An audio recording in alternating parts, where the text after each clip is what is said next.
ओम शांती।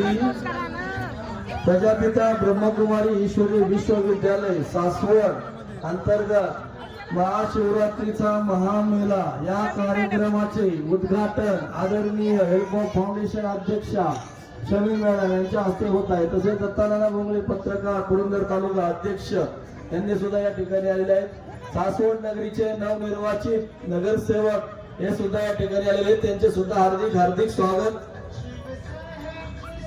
आहे।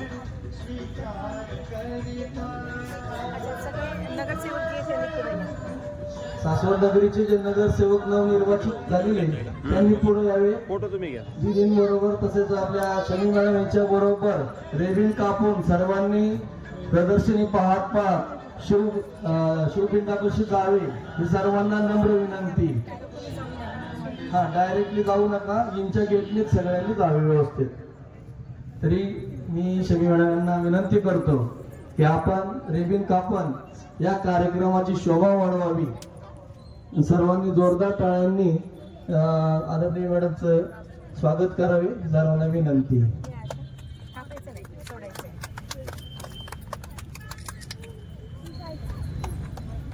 ओम शांती, ओम शांती, ओम शांती। कार्यक्रमाचे उद्घाटन झालेले आहे। सर्वांनी व्यवस्थित आतमध्ये जावे। जाता जाता सर्व प्रदर्शनी आणि केलेला देखावा गोकुळ गाव आहे, तसेच शिव अभिषेक आहे, त्याच्यानंतर योगिक शेती आहे, या सर्व गोष्टी व्यवस्थित समजून घ्यावे। सर्व आलेल्या सर्व नगरसेवकांचे सुद्धा या ठिकाणी हार्दिक स्वागत आहे।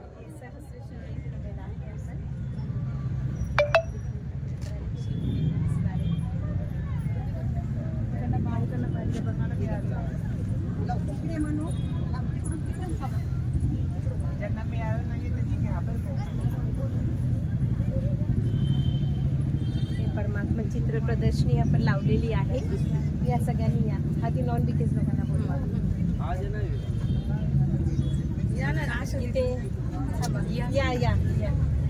इथे आत्म्याचा परिचय दिलेला आहे। या मॅडम बोला बोला की आपण एक आत्मा आहोत, आपण शरीर नाही। जसं आपण पाहतो की गाडीला चालवण्यासाठी ड्रायव्हरची गरज आहे, तसंच शरीराला चालवण्यासाठी आत्मा हे आवश्यक आहे। तर आत्मा मन बुद्धी आणि संस्काराने बनलेली आहे। तर स्वतःची ओळख म्हणजे आपण शरीर नसून आपण एक आत्मा आहोत आणि आत्मेचे पिता निराकार शिव परमात्मा आहे, जे ज्योतिबिंदू स्वरूप आहे। त्यांची विशेषता म्हणजे ते ज्ञानाचे, प्रेमाचे, आनंदाचे, सुख शांतीचे सागर आहे, भरपूरता आहे। ते आपण सर्व आत्म्यांची पिता आहे। यांना परमपिता परमात्मा असं म्हटलं जातं। आणि या सृष्टीचं कार्य शिव परमात्मा 3 देवतांद्वारे करतात, ब्रह्मा, विष्णू आणि महेश। तर ब्रह्माद्वारे स्थापना, विष्णूद्वारे पालना आणि शंकरद्वारे महाविनाशाचं कार्य परमात्मा करतात। आणि परमात्मा सर्व आत्म्यांचे पिता आहे। जसे एकोंकार म्हटलं जातं, गॉड इज लाईट म्हटलं जातं, खुदा नूर है असं म्हटलं जातं। सोमनाथ मध्ये, रामेश्वरमध्ये, अमरनाथमध्ये तुम्ही बघा ते निराकार परमात्म्याला मानलं जातं। म्हणजे परमात्मा आपण सर्व आत्म्यांचे पिता आहे, वडील आहे। आणि इथे दाखवले शिव आणि शंकर हे एक नसून हे वेगळे आहे। शिव जे आहे निराकार आहे, शंकर आकारी देवता आहे। आणि शिवरात्री म्हणजे जसं आपण आता शिवरात्रीच्या निमित्ताने सगळे एकत्र झालो, शिवरात्री म्हणजे शिव परमात्मा या सृष्टीवर अवतरित होतात। आलेल्या सर्व शिव भक्तांचे प्रजापिता ब्रह्मकुमारी ईश्वरी विश्वविद्यालय सासवड तर्फे हार्दिक स्वागत। अध्यक्षांचे नवनिर्वाचित नगरसेवक यांचे सुद्धा प्रजापिता ब्रह्मकुमारी ईश्वरी विश्वविद्यालय येत राहणार आहोत। जाणार एकला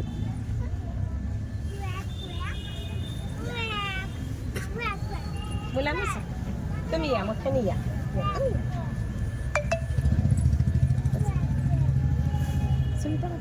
बसा या या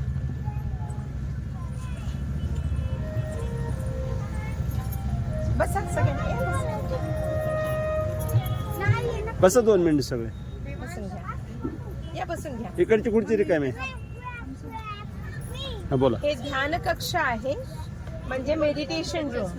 कारण की आज आपण पाहतोय प्रत्येक व्यक्ती जो आहे त्याला टेन्शन आहे, स्ट्रेस आहे, डिप्रेशन आहे, ओव्हर थिंकिंग हा प्रकार खूप चालू आहे. तर आज गरजेचं काय आहे तर मेडिटेशन खूप गरजेचं आहे. मेडिटेशन म्हणजे कॉन्सन्ट्रेशन म्हणा किंवा एक याला आपल्याला परिवर्तन करायचं आहे आणि पॉझिटिव्ह बनवायचं आहे. तर ते शक्य आहे थ्रू मेडिटेशन. मेडिटेशन म्हणजे एक आंतरिक यात्रा आहे. बाहेरची यात्रा आपण खूप करत असतो, परंतु आंतरिक यात्रा आपल्याकडून होत नाही. म्हणजे सेल्फ रिअलायझेशन ते राजयोग मेडिटेशन द्वारे शक्य आहे. तर मेडिटेशन म्हणजे आत्म्यात संकल्पाद्वारे परमेश्वराशी बोलणं, प्रार्थना करणं किंवा त्यांच्याशी संवाद साधणं म्हणजे मेडिटेशन आहे. हे मेडिटेशन रूम आहे. 1 मिनिट सगळे बिलकुल सायलेन्स मध्ये आपण बसणार आहोत. शांतीची अनुभूती आपण करूया.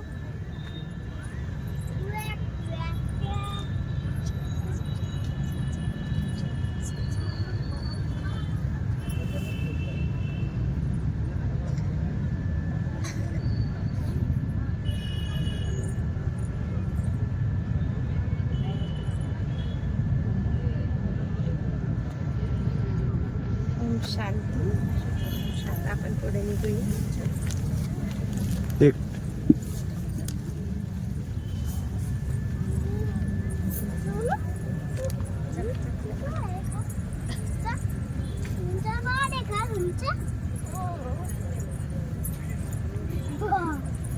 इकडे इकडे म्हणू या सगळ्यांनी इथे आतमध्ये या. आतमध्ये या सगळ्यांनी म्हणजे सगळ्यांना यायला या जागा. पुढे या. पुढे या मॅडम, तुम्ही पुढे या सगळ्यांनी आत. ओम शांती. ओम शांती. तर आज आपल्याला या ठिकाणी आपण सर्व शेतकरी आहात. तर शाश्वत योगिक शेती काय आहे तर त्याबद्दल आपण पाठीमागच्या चित्रात पाहू शकता की आताच्या जे शेतीची पद्धत आहे ती कुठली आहे तर रासायनिक शेती. आजची जी शेती पद्धती आहे आपण जी पाहतोय बाहेर ती रासायनिक शेती पद्धती आहे. तर ह्या शेती पद्धतीला आज शेतकरी कंटाळले. कारण काय की अधिक उत्पन्नाच्या नादामध्ये आपण अधिक खतं टाकली, जमिनी नापीक होत चालल्या, उत्पन्न कमी झालं आणि शेतकरी कसं झालं निराश झाला. आणि त्याचबरोबर त्याचे शेतीची जमिनीची पाणी आणि हवा प्रदूषण याचंही प्रदूषण झालं, प्रकृतीचंही यामध्ये ऱ्हास झाला आणि अशा विषारी अन्नातनं मानवी आरोग्य हे देखील आज बिघडलेलं आहे ते आपण बघतोय. आणि या सगळ्या गोष्टींचा परिणाम काय आहे तर आपलं जे गुण आहे किंवा चरित्र आहे हे सुद्धा खालावत चाललंय. तर यामध्ये काही लोकांनी पर्याय काय केला की सेंद्रिय शेतीकडे वळले. पण सेंद्रिय शेतीचं जर आपण पाहिलं तर सेंद्रिय शेतीमध्ये उत्पन्न कमी आहे, विषमुक्त अन्न आहे, रसायनं वापरली जात नाहीत, परंतु शेतकऱ्याला तणाव आहे. कारण सेंद्रिय शेती अन्न खाणारे किंवा सेंद्रिय शेतीचा माल विकण्यासाठी अशी व्यवस्था कुठं बाजारामध्ये नाहीये. आणि त्याचा परिणाम काय की बाजारावर निर्भर असल्या कारणाने सेंद्रिय शेतीमधूनही कालांतराने काही लोक परत रासायनिक शेतीकडे जातात. तर शाश्वत योगिक शेतीची गरज काय तर शाश्वत योगिक शेती ही एक अशी शेती आहे की जी संतुलित शेती आहे.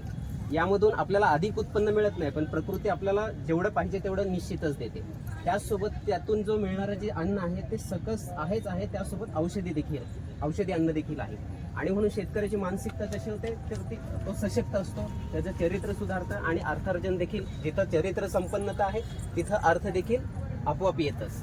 तर ह्या शेतीचा आधार आपण बघूया. आता आत्मनिर्भर शेतकरी बनवण्यासाठी याचा आधार काय आहे तर राजयोगी जीवन. जो शेतकरी राजयोगी जीवनाचा अभ्यास करत असेल आणि तो आत्मनिर्भर झाला तर निश्चितच त्यांनी शेतामध्ये सुद्धा ह्या व्यवस्था उभ्या करू शकतो की जे मी स्वतः आपल्या शेतामध्ये करतोय. एक तर आपल्याला आज शेतकरी स्वतःचं बीज नाहीये बाजारातनं घेऊन येतोय. आत्मनिर्भर शेतकऱ्याचं काय कर्तव्य आहे तर देशी बीज जे आहे ते आपले स्वतःचे असावं. त्यासोबत आपल्याला खत नाही घ्यायचं बाजारात, मग स्वतःचं काय कराल तर देशी गोवंश म्हणजे शेतकऱ्याच्या शेतीचा एक गाभा आहे. देशी गाईचं शेण आणि गोमूत्राच्या पासून आपण अनेक निविष्ट तयार करून शेतीची जी खताची गरज आहे ती भागवू शकतो.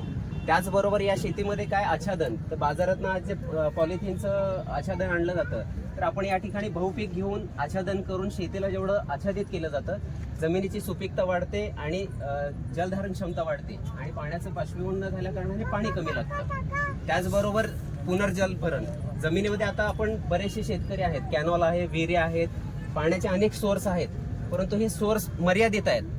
तर आपण आपल्या शेतामध्ये काय केलंय की जे पावसाचं पाणी आहे ते पावसाचं पाणी जमिनीमध्ये मुरवण्यासाठी 60 खड्डे बनवले, जेणेकरून 2 कोट लिटर पाणी जमिनीमध्ये स्टोअर होतं. आणि त्याचा परिणाम काय, तर 2 बोरला 30 फूट आणि 40 फुटावर पाणी आहे. त्याचबरोबर बहुपीक पद्धत, म्हणजे आजची जी शेती पद्धती आहे, एक पीक पद्धतीमुळे काय झालंय की शेतकरी एका पिकावर निर्भर असल्या कारणाने त्याला भाव नाही भेटला तर तो निराश होतो. पण यामध्ये बहुपीक पद्धतीमध्ये काय करतो आपण, एक मुख्य पीक आहे तर त्यासोबत अनेक मिश्र पिकं घेतो. आणि त्याचं काय होतं की एकावरचं जे निर्भरता आहे एका पिकावरची, ती बाकीच्या पिकांमुळे भरून निघते. आणि शेती म्हणजे फक्त आपण मनुष्यासाठी अन्न पिकवणे इथपर्यंत मर्यादित न ठेवता, शेती ही एक निसर्गासोबत राहणे, निसर्गाच्या सानिध्यात राहायचे. त्यामुळे आपल्या शेतीमध्ये वृक्ष संपदा आणि जैवविविधता हे देखील असणं खूप गरजेचं आहे. आपण या ठिकाणी पाहिले असतील मित्र कीटक, मित्र बुरशी, यासाठी आपल्या शेतामध्ये हे मित्र कीटक आणि मित्र बुरशी या सगळ्या गोष्टी येण्यासाठी आपल्या शेतामध्ये बांधांवर झाडं असणे, जंगली वनस्पती, फळझाडे असणं आवश्यक आहे, जेणेकरून त्या ठिकाणी पक्षी येतात, मित्र कीटकाचं काम करतात. अनेक जीवांची जी अन्न साखळी आहे, कारण शेती निसर्ग हे स्वयंभू आहे आणि ही अन्न साखळी आपण जोपासली तर आपल्याला बरेचसे बाजारामध्ये कितीतरी कीटकनाशक आहेत, आपण जेवढे कीटकनाशक आणतो तेवढ्या किडी आणि रोग वाढत चालले, कमी होत नाहीयेत. तर त्याला पर्याय काय आहे, तर आपण नैसर्गिक कीट नियंत्रण करणं हा या ठिकाणी पर्याय आहे. पुढे आपण पाहू शकता अजून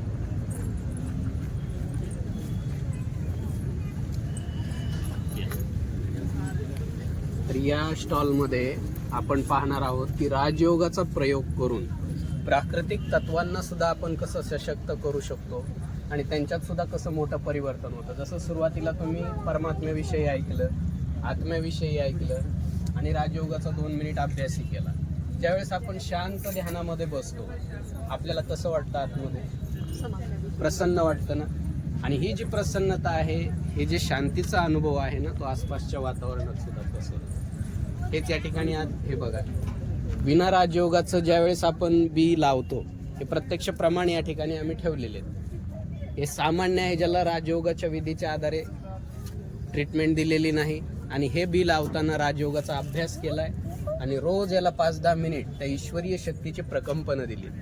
तर दोघांमध्ये फरक बघा. तसंच इथं प्रत्येक ठिकाणी हे जे ठेवलेलं आहे, ही मेथी आहे, ही सामान्य आहे आणि इथं राजयोगाचा अभ्यास करून ही शक्ती दिली. या दोघांमध्येही फरक. तर या ठिकाणी काय सांगायचं आहे की आपण जो काही विचार करतो, संकल्प करतो, हा 5 तत्वांवर त्याचा खूप मोठा परिणाम होतो आणि त्याच्याच आधारे प्रकृती आपल्याला रिटर्न देते. आज जे पाहतोय आपण, पूर, भूकंप, वारा, वादळे, प्राकृतिक आपदा वाढतायत, त्याच्यामध्ये काही जणांचं खूप नुकसान होतं, काही जण वाचतात. कारण काय आहे, ही जी आपण कर्म केली ना, कर्माचा सिद्धांत, जसं आपण संकल्प करतो, जे कर्म करतो ते केवळ आपल्यापुरते मर्यादित नाही, ते प्रकृतीचे 5 तत्व सुद्धा त्याने प्रभावित होतात आणि त्याच्याच बदल्यामध्ये ते आपल्याला मग त्रास देतील किंवा सुख देतील. आता परमात्मा सांगतायत, येणारी सृष्टी ही सतयुगी सृष्टी, देवी देवतांची दुनिया आहे आणि अशा दुनियेमध्ये आपल्याला जायचंय, तशी दुनिया बनवायची, तर संकल्पाने आपल्याला ही सृष्टी सुद्धा तशी परिवर्तित करावं लागेल. तर याचा आधार आहे राजयोगाची तपस्या. मग आता राजयोग म्हणजे काय, स्वतःला आत्मा समजणं आणि त्या निराकार शिव परमात्म्याची आठवण. आजपर्यंत आपण त्या शिवाची भक्ती किती वेळ केली, आता प्रत्यक्ष त्याला जाणून आपल्या जीवनामध्ये त्याला संबंध जोडून प्राप्ती आदर्श ग्राम. तुम्ही इथं जे काय टाकणार तर लगेच तुमच्यातर्फे जलभिषेक होईल.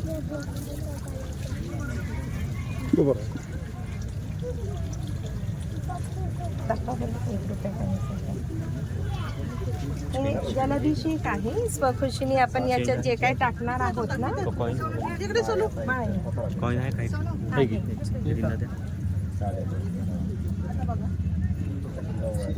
ठीक आहे दीदी.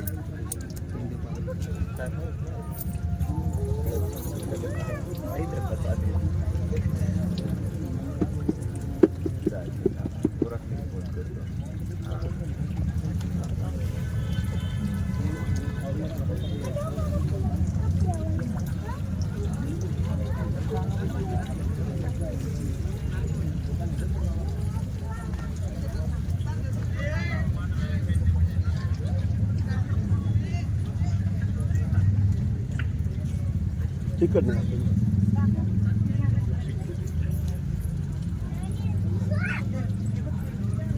तिथं सांगा कोणतं. होय बाई भाई बताने के लिए